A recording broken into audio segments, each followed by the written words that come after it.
for me, for my ambassadors all over the world. So we are not writing a new foreign policy.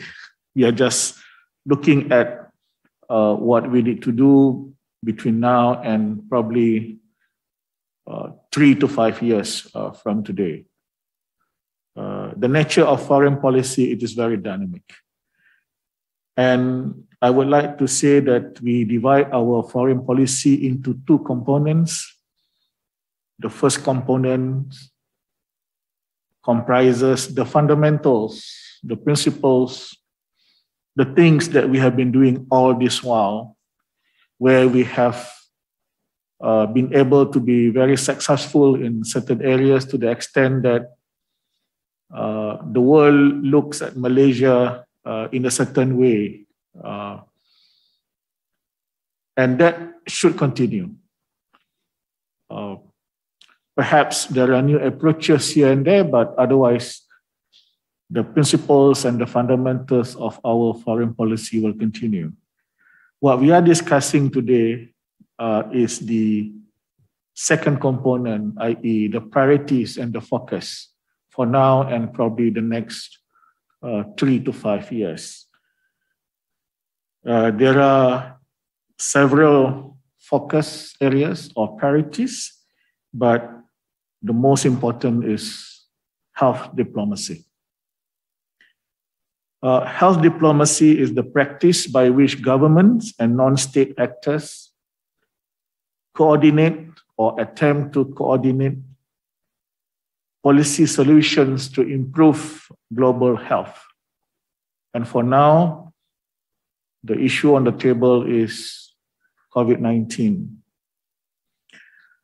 Our approach has to be interdisciplinary.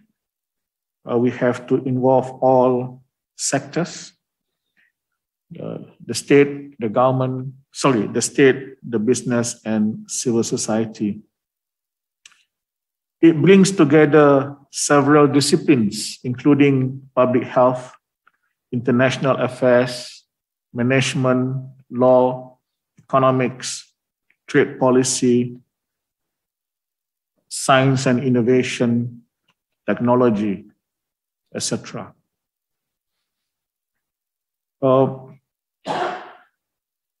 In the normal way of looking at foreign policy, we look at the importance of the Security Council of the UN. But under health diplomacy, another organization becomes probably more important. Probably not more important than, I'm not talking about it's becoming more important than the Security Council, but this organization becomes more important under the realm of health diplomacy, and that's WHO. And in the normal foreign policy framework, we talk about advanced countries, developing countries, poor countries, and what have you. But under health diplomacy, especially in the context of COVID-19, we are looking at donor countries, producing countries, donor countries, recipient countries. So we have to position Malaysia where we are. We are definitely not the producing country, but in some ways, we are also a donor country or a small donor country to Bosnia, to Palestine, and so on. Health diplomacy is not limited to vaccine. Some people use the term vaccine diplomacy, is of course a major part of health diplomacy in this context or in today's context, but it also involves science, research, technology, and international trade.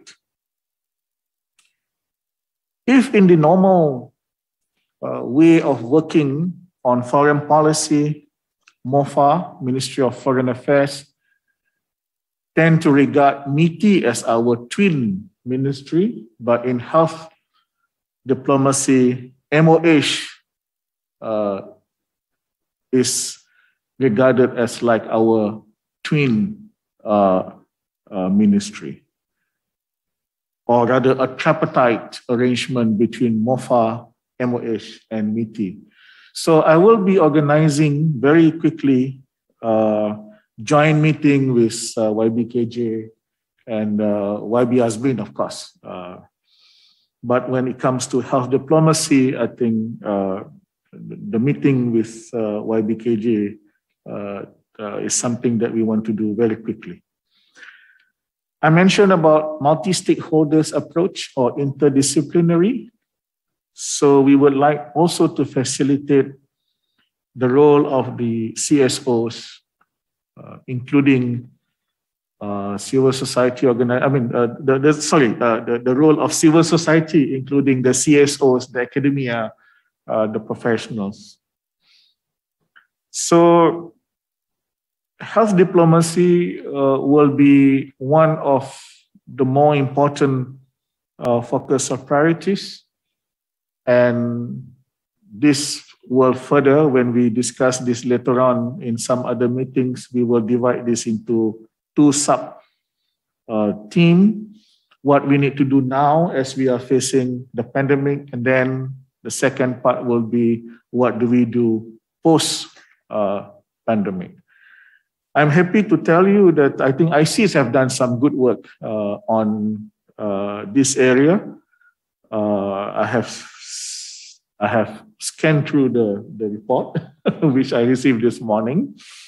I think we are on track to come up with this kind of with some with the framework, especially dealing with health diplomacy. Jadi apa yang kita sebutkan di sini ialah tentang kerja-kerja di Kementerian Luar untuk menggubal kerangka dasar luar Malaysia, tapi bukanlah dasar luar Malaysia yang baru, kerana dasar luar Malaysia itu sudah lama diamalkan. Prinsip-prinsip dan fundamental dasar luar Malaysia itu tetap akan kekal. Namun yang dibincangkan ialah apakah dia bidang-bidang tumpuan dan prioriti yang hendak diberikan dalam masa sekarang sehingga 3 hingga 5 tahun akan datang. Ada beberapa bidang tumpuan, tetapi yang paling utama dari banyak-banyak itu ialah diplomasi kesihatan. Diplomasi kesihatan merujuk kepada amalan oleh kerajaan-kerajaan dan badan-badan bukan kerajaan dalam menjalankan ataupun melaksanakan dasar-dasar untuk memperbaiki kesihatan di peringkat negara dan di peringkat antarabangsa. Dan pada hari ini isu utama kesihatan ialah COVID-19. Pendekatan kita mestilah multidisciplinary, melibatkan semua pihak. Ia membawa beberapa disiplin untuk dicantumkan dan dikoordinat, misalnya kesihatan awam, hal ehwal antarabangsa, pengurusan undang-undang, ekonomi, perniagaan, teknologi dan sebagainya. Ia bukan sahaja soal vaksin, tetapi ia melibatkan soal-soal yang lain seperti sains, penyelidikan dan juga perniagaan. Kalau dalam kerangka biasa hubungan antarabangsa atau dasar luar, kita bicara tentang kepentingan, contohnya Majlis Keselamatan di United Nations, itu tetap akan penting. Namun pada hari ini dalam konteks diplomasi kesihatan, WHO merupakan satu platform yang menjadi lebih penting. Kalau dalam suasana biasa kita bercakap soal negara maju, negara sedang membangun, negara miskin, dalam konteks diplomasi kesihatan kita bercakap tentang negara yang mengeluarkan vaksin, negara yang menerima vaksin, negara yang menerima vaksin. Jadi kita nak letak Malaysia ni di mana? Kita menerima donation, kita juga ada memberi donation. Peranan saintis kita, penyelidik-penyelidik kita, dan tak boleh nafikan ada peluang-peluang perniagaan juga yang berkaitan dengan diplomasi kesihatan. Kalau dalam suasana biasa, lazimnya Kementerian Luar Negeri menganggap MITI sebagai kementerian yang paling rapat kerana kami sering berada di luar negara dalam banyak pertemuan dan perbincangan, tapi dalam konteks diplomasi kesihatan, hubungan yang baru dan lebih akrab mesti dibuat antara Kementerian Luar dengan Kementerian Kesihatan di samping meneruskan dengan MITI dan kementerian-kementerian yang lain. Yang menarik juga dalam diplomasi kesihatan ini ialah ada dua golongan profesional yang harus bekerja lebih rapat daripada biasa dan saling mempelajari dunia yang satu lagi. Di satu pihak kita ada diplomats yang memang pakar soal negotiation dan hubungan antarabangsa. Di satu pihak lagi kita ada pakar-pakar kesihatan. Jadi kalau dulu Allahyarham Mak Nasir pernah sebut kita harus mengintelektualkan ulama dan ulamakan intelektual, jadi dalam diplomasi kesihatan ini, diplomat harus belajar tentang kesihatan awam, pakar-pakar kesihatan awam juga harus belajar tentang diplomasi. Perkara ini harus kita lakukan. Sebenarnya menulis itu tak penting sangat, tapi melakukan. Dan dalam webinar pada hari ini ada banyak cadangan yang baik yang sudah ditimbulkan, sama ada dalam bentuk intervention yang disampaikan oleh ahli panel ataupun juga yang kita raih daripada soalan yang ditanya oleh para peserta. Thank you. Kalau ada soalan.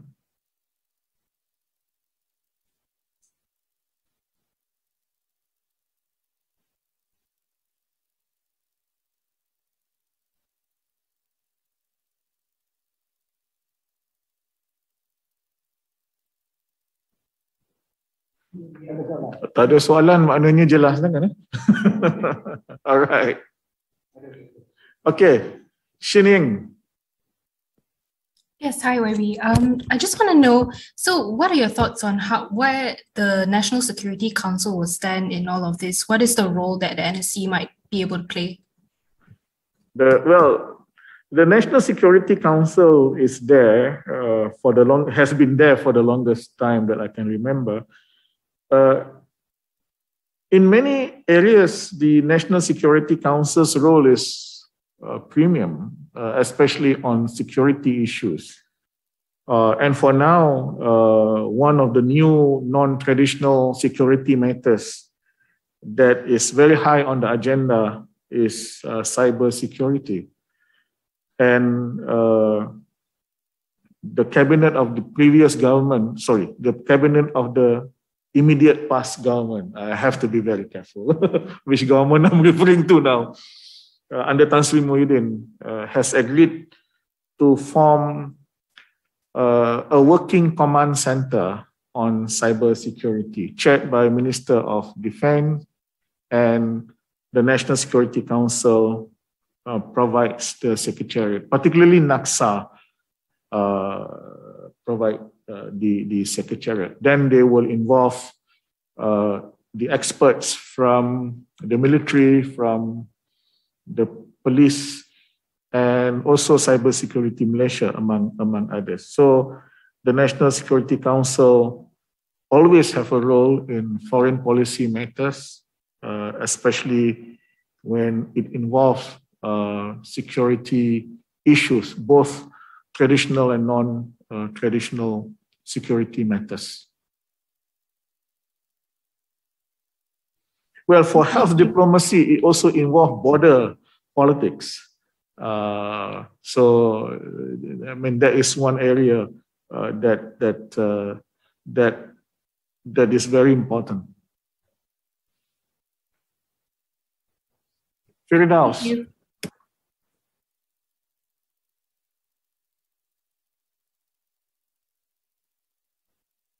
Yeah, Firdaus.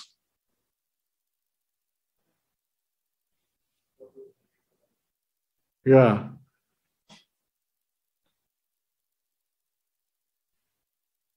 Dulu masa saya Menteri KKMM paling takut bila macam ni lah.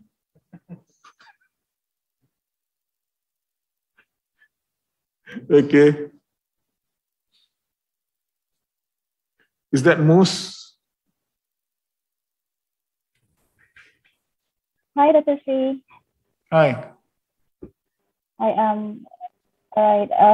have one question. Muziza from Benar News. I know you mentioned about health diplomacy, which means that the country will need to continue to form good relations with other countries. Okay, with that said, Afghanistan announced its new government on Tuesday night. The Emir Haibatullah Azazinda has came out with a statement, and in it he said that we want strong and healthy relations with our neighbors and all other countries based on mutual respect and interactions. Our relations with other countries will be based on the highest interests and benefits of Afghanistan. So what is your response on this? Sorry, Mus. I think that is a very good question, but we cannot hear. I think it's because of the echo. So can you either come nearer to your mic and say it in a very short sort of like way again, or send it in writing? I think is the mic. So can I just type it?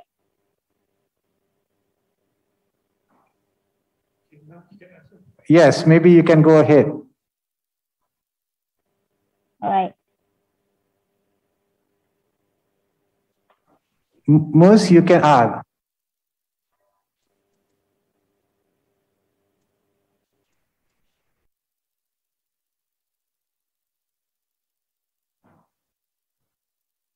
Oh, okay.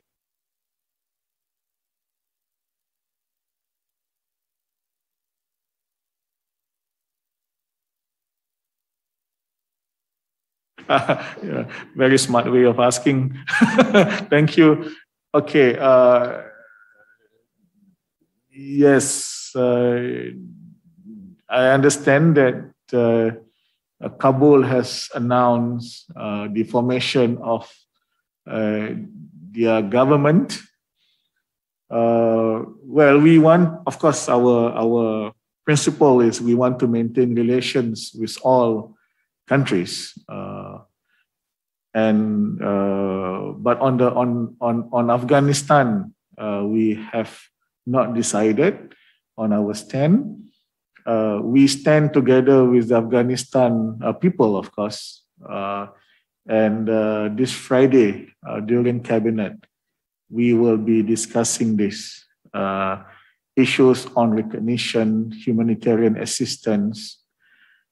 On 13th of September, the UN Secretary General is organizing a conference, a pledging conference, and we will also participate. But to what extent are we going to pledge, on what are we going to pledge will only be decided on Friday. So I'm very sorry, Mus, I can't say more beyond those things, but I can also add by saying that yesterday I spoke to the Foreign Minister of Qatar because Qatar is very much involved in the negotiation, and later this afternoon I'll be talking to the OIC Secretary General looking at what can Malaysia do through the OIC because Afghanistan being a member of the OIC, and we have always been very active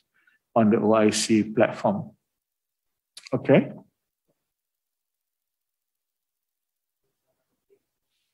Rosanna?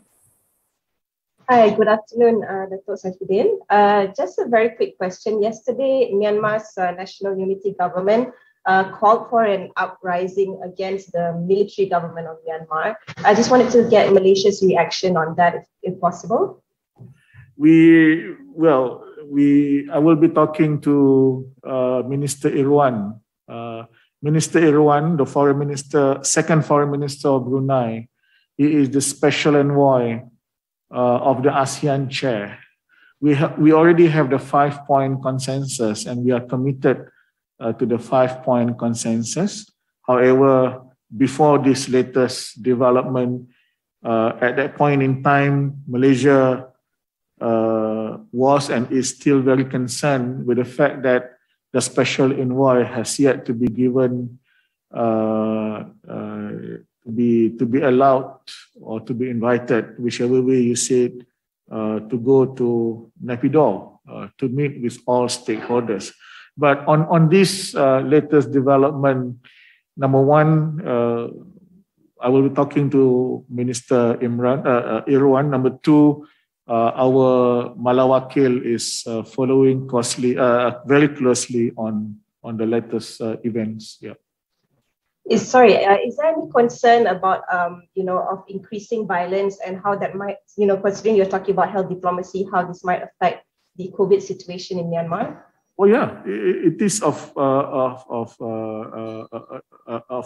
huge concern. Even before the latest event, humanitarian assistance couldn't actually be channeled into the areas in Myanmar because the AHA Center is not really equipped to send humanitarian assistance to war zone areas. So already we have a big issue. So now we are following very closely to look at the situation.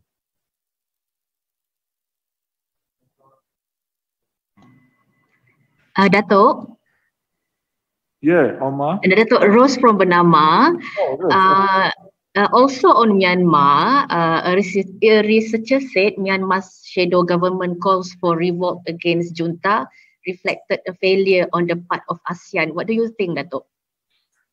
Well, I can only say that we are frustrated that the 5-point consensus could not be implemented as quickly as possible. And the fact that, as I have said earlier, the special envoy has yet to be able to go to Myanmar. So it has been more than 6 months now, not much progress.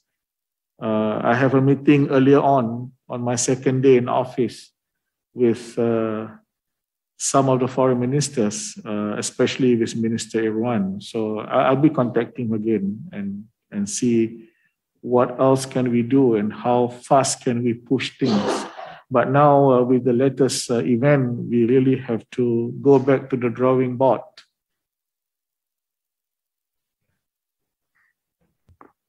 Omar? Ya, hello Datuk. Boleh dengar Datuk? Ya, boleh. Okay, hello Datuk. Afghanistan ambassador to Malaysia has expressed his disappointment over the fact that Malaysia has yet to open an embassy in their country. He also described that the relationship between Malaysia and Afghanistan as cold and alleged that the government is not interested to make Afghanistan as their potential destination for investment and businesses.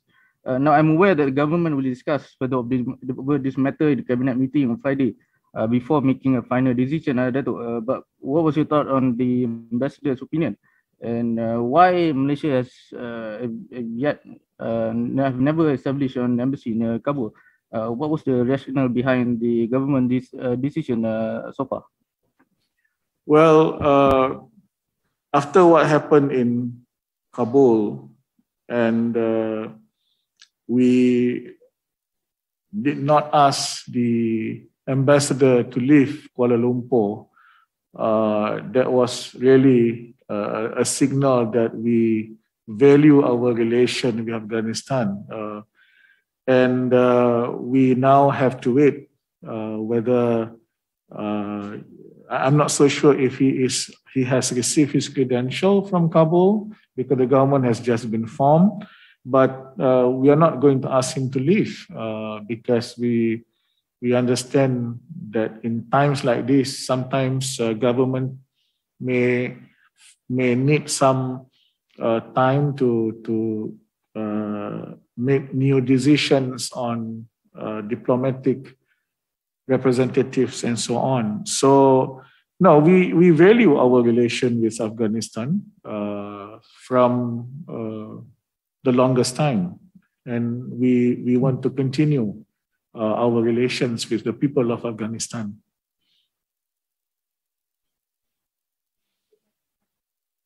Okay. Firdaus ada chat ada soalan bertulis. Okay.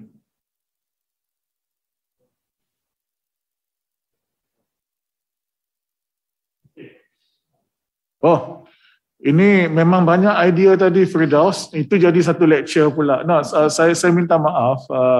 Ada banyak perkara yang dibincang. Saya boleh katalah isu tentang apa namanya cyber security, digital technology or digital diplomacy, cultural diplomacy, apa namanya peaceful coexistence in the context of multilateralism, the fact that foreign policy begins at home dan sebagainya. Ada banyak perkara yang kami bincang dan semua itu akan kami ambil untuk dimasukkan dalam kerangka dasar luar yang sedang kita olah dari segi fokus dan prioriti semasa dan untuk 2-3 tahun yang akan datang. Namun yang paling utama sebenarnya yang menjadi tajuk ataupun tema kepada webinar hari ini ialah tentang diplomasi kesihatan. Walaupun dalam tajuk tu tak sebutlah diplomasi kesihatan, tapi how do foreign policy adapt to the COVID-19 phenomena is basically talking about health diplomacy. Sebab itu bila dalam PC ni saya cuma sebut health diplomacy saja. Thank you. Okay.